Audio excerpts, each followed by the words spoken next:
देख रहे हैं मेरा YouTube channel study with Zeenat. Friends, आज हम करेंगे BA program second year third semester का वेरी इंपॉर्टेंट क्वेश्चन हिस्ट्री का। अलाउद्दीन खिलजी के आर्थिक सुधारों का वर्णन कीजिए तथा उसकी चारित्रिक विशेषताओं का उल्लेख कीजिए। अलाउद्दीन खिलजी की बाजार नियंत्रण नीति अथवा राजस्व संबंधी सुधारों का वर्णन कीजिए।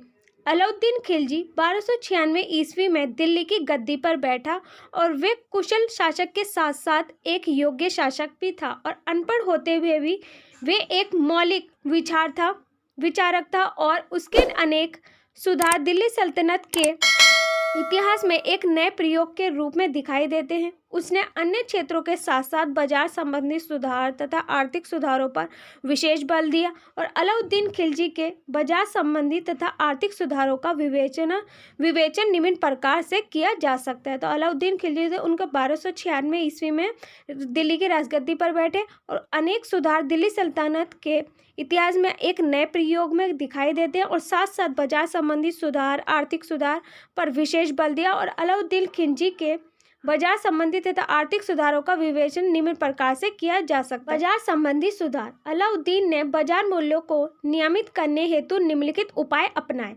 फर्स्ट, वस्तु के मूल्यों का निर्धारण। उसने प्रतिदिन उपयोग की जाने वाली वस्तुओं की एक सूची तैयार करवाई और आवश्यक वस्तुओं के मूल्य निर्धारित कराए गए और 1 टका 1 तोले के बराबर होता था और 1 टके में 50 जीतल होते थे।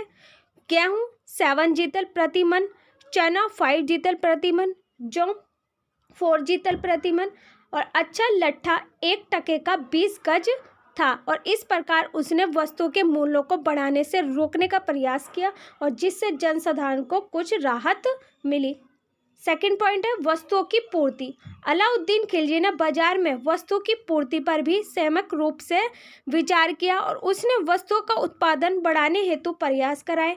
सरकारी नियंत्रण द्वारा उसने अनाज संग्रह का समुचित ढंग से प्रबंध करवाया और उस कृषकों को यह निर्देश दिया कि वे अपनी उपज की एक निश्चित मात्रा सरकार को नियंत्रित कर मूल्य पर दे और लगान भी नकद न लेकर अनन के रूप में लिया जाता था और इससे आवश्यक वस्तुओं की पूर्ति में सुधार हुआ। तो फर्स्ट वस्तु की पूर्ति क्या कि अलाउद्दीन खिलजी ने बाजार में वस्तुओं की पूर्ति पर समयक रूप से विचार दिया और कृषकों को ये निर्देश दिए गए कि अपनी उपज की एक निश्चित मात्रा सरकार को नियंत्रित मूल्य पर दे और लगान न लेकर अन्न के रूप में लिया जाता था और इससे आवश्यक वस्तुओं की पूर्ति में सुधार हुआ। थर्ड है व्यापारियों का पंजीकरण। व्यापारियों के लिए आवश्यक कर दिया गया और कि वे अपना पंजीकरण कराएं और सरकार की ओर से व्यापारियों की सहायता हेतु उन्हें ऋण भी दिया जाता था। तो व्यापारियों के लिए आवश्यक कर दिया गया, पंजीकरण कराए गए और व्यापारियों की सहायता के लिए उन्हें ऋण भी दिया जाता था। फोर्थ है राशन व्यवस्था। आवश्यकता के अनुसार राशन प्रणाली में भी लागू की जाती थी और प्रतिदिन 1/2 मन प्रति घर की दर से अनाज दिया जाता था। बाजार निरीक्षकों की नियुक्ति। बाजार में समुचित ढंग से निरीक्षण हेतु निरीक्षकों की नियुक्ति की गई और बाजारों के लिए दीवान ए रियासत नियुक्त किए गए। मलिक काफूर को शाहनाह ए मंडी के पद पर नियुक्त किया गया। वे व्यापारियों का पंजीकरण करने का सर्वोच्च अधिकारी था और बाजार का दूसरा उच्च अधिकारी बरीद ए मंडी होता था और वे बाजार में वस्तुओं के मूल्य व तोल का निरीक्षण करता था और उसके अधीन कई छोटे और बड़े अधिकारी होते थे। वे सभी बाजारों का निरीक्षण करते थे और कम तोलने व अधिक मूल्य लेने वाले को दंड दिया जाता था। तो बाजार में समुचित ढंग से निरीक्षण हेतु निरीक्षकों की नियुक्ति की गई और व्यापारियों का पंजीकरण करने सर्वोच्च अधिकारी था और बरीद ए मंडी होता था। बाजार में वस्तुओं के मूल्य व तोल का निरीक्षण करता था। उसके अधीन कई छोटे और बड़े अधिकारी होते थे। से कठोर दंड व्यवस्था। सुल्तान ने अपनी बाजार नीति को सफल बनाने के लिए कठोर नियम बनाए थे और प्रत्येक प्रकार की सट्टेबाजी तथा चोर बाजारी का कठोरता से दमन किया और दोआब क्षेत्र के पदाधिकारियों को इस बात की लिखित गारंटी देनी पड़ी थी कि हम किसी को चोरी से अनाज जमा न करने देंगे और इसी प्रकार व्यापारियों को अनाज तथा अन्य वस्तुएं जमा करके रखने का अधिकार नहीं था, बल्कि मांगे जाने पर उनमें उन्हें चीज़ें बेचनी पड़ती थी और प्रमुख व्यक्तियों, अमीरों, पदाधिकारियों तथा धनी व्यक्तियों को बाजार से बहुमूल्य वस्तुएं खरीदने से पहले शहनाए मंडो के दफ्तर से परमिट लेना पड़ता था और दीवान-ए रियासत तथा शहनाए मंडी नामक 2 पदाधिकार सराय अटल नामक एक न्यायाधीश तथा अनेक अन्य अधीनस्थ अफसरों की सहायता से इन नियमों को कठोरतापूर्वक कार्यान्वित करते थे और वे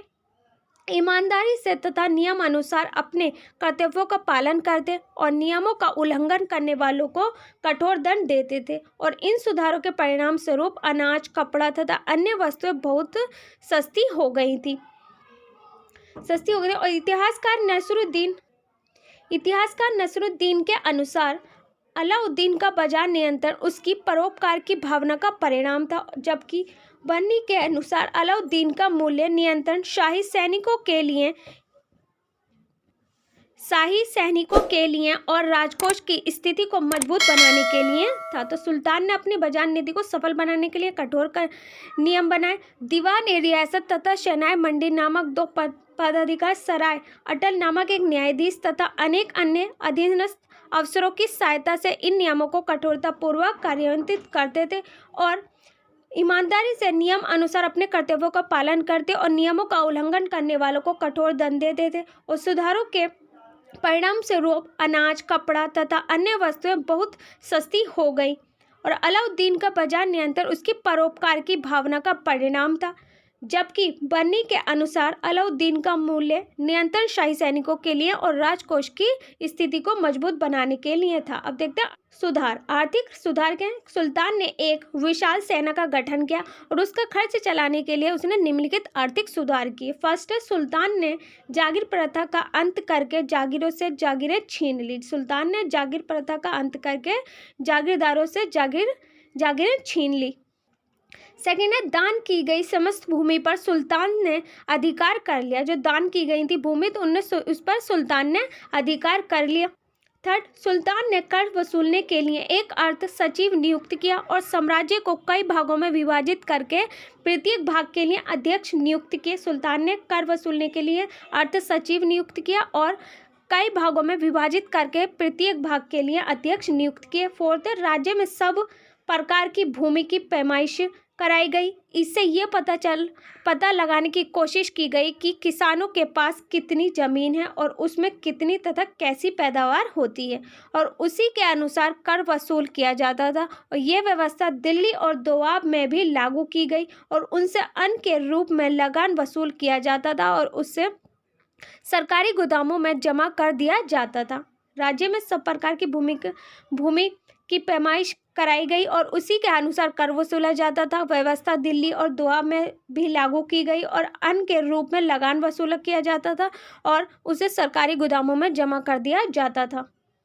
6, सुल्तान ने विशाल सेना के सैनिकों का वेतन कम कर दिया और बाजार की सभी वस्तुओं का भाव इस प्रकार नियमित कर दिया कि सैनिकों के कम वेतन से भी उनका खर्च चल सकता था और उसने वस्तुओं के भाव निर्धारित करने के साथ साथ वस्तुओं के वितरण के लिए बाजारों की भी व्यवस्था की थी। तो सुल्तान ने क्या किया कि विशाल सेना के सैनिकों को वेतन कम कर दिया और वस्तुओं के भाव निर्धारित करने के साथ साथ वस्तुओं के वितरण के लिए भी बाजारों की व्यवस्था की गई और अलाउद्दीन ने शासन संबंधी सिद्धांत उसकी मृत्यु के पश्चात भी जीवित रहे और आगे आने वाले शासकों में से कई ने उसके विभिन्न शासन सिद्धांतों तथा सैनिक सुधारों को अपनाया और लाभान्वित।